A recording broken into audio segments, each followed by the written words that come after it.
La revue de presse de Natacha Polony. Bonjour Natacha. Bonjour Thomas, bonjour Julie, bonjour à tous. Ce matin, une de vos journaux, il y a bien un tricheur qui va payer. Le Figaro, Volkswagen, le coût faramineux d'une tricherie. Bon, cela dit, le géant allemand ne sera pas le seul à payer. Le Parisien, diesel, ça va taxer.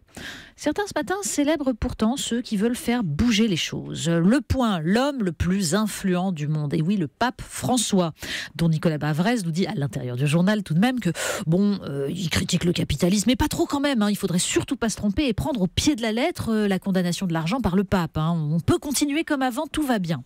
D'autres regardent vers le Moyen-Orient et là, ils nous annoncent le pire. L'Obs, la 3e guerre mondiale a-t-elle commencé ? Et puis, il y a des journaux dont les unes nous promettent beaucoup. L'Ardennais, par exemple, avec ce titre « Les secrets de Linda de Souza ».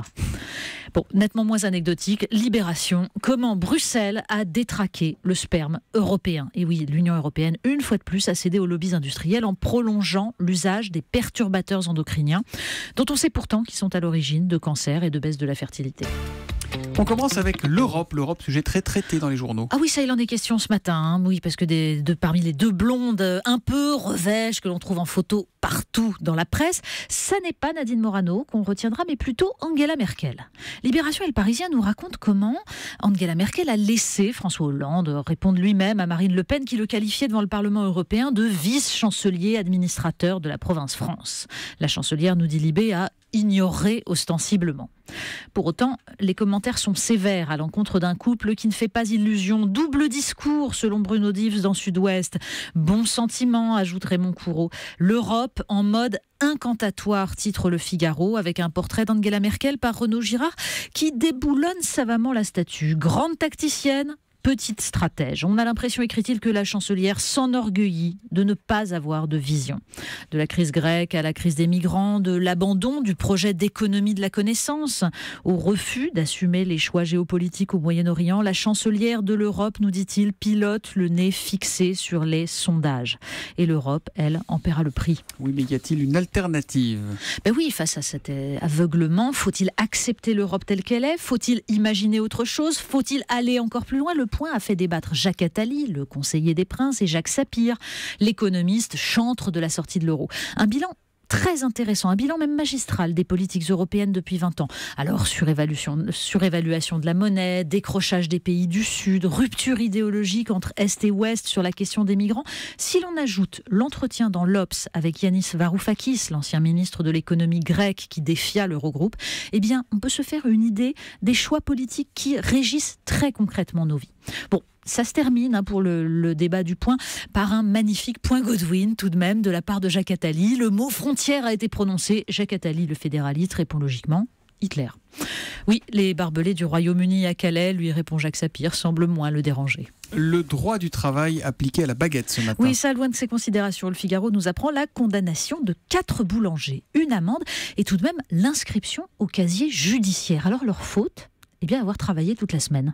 Le droit français est ainsi fait. Le dimanche, explique un des condamnés, il peut ouvrir mais pas vendre des baguettes. Il ne peut pas faire du pain pour ses panetières, mais il peut en faire pour ses sandwichs. Allez comprendre. Du coup, oui, on comprend mieux justement la une des Échos. Les Français se disent prêts à un virage libéral avec sondage à l'appui. Enfin oui, du moins si l'on entend par virage libéral la suppression de normes totalement ubuesques. Attention, Natacha Polony remet son habit d'ancienne prof et nous parle des manuels scolaires. Oui, parce que ubuesque, là, est vraiment l'adjectif qui convient. C'est dans le Figaro aussi qu'on apprend que le ministère de l'Éducation nationale s'est fendu d'un communiqué, tout de même, pour une chose importante, annoncer une lutte contre les stéréotypes de genre dans les manuels scolaires. Alors que les métiers scientifiques soient à 97% représentés par des hommes est en effet regrettable. Mais l'étude sur laquelle s'appuie la ministre précise aussi que le Petit Chaperon Rouge ou Hansel et Gretel sont truffés de représentations sexistes. Pire que ça, les manuels utilisent le terme « l'homme » ou « les hommes » pour parler des êtres humains et n'ont pas encore trouvé de féminin pour le mot « artisan ». Bref, les manuels scolaires sont écrits en français. Ça mériterait qu'on s'en inquiète. Un retour aux sources, c'est toujours important quand on est journaliste, Natacha. Exactement. Et là, c'est un beau retour aux sources. C'est un portrait passionnant dans Le Point, celui d'un homme qui fait jaillir l'eau dans le désert. En croisant des images prises par la Station spatiale internationale, des données topographiques et géoclimatiques, Alain Gachet est parvenu à faire creuser des puits, notamment dans un camp de réfugiés au Soudan où des malheureux mouraient de soif. Il ne se trompe pas, il trouve immanquablement l'eau. Il y a des gens qui changent le monde, finalement bien plus sûrement que des chancelières allemandes.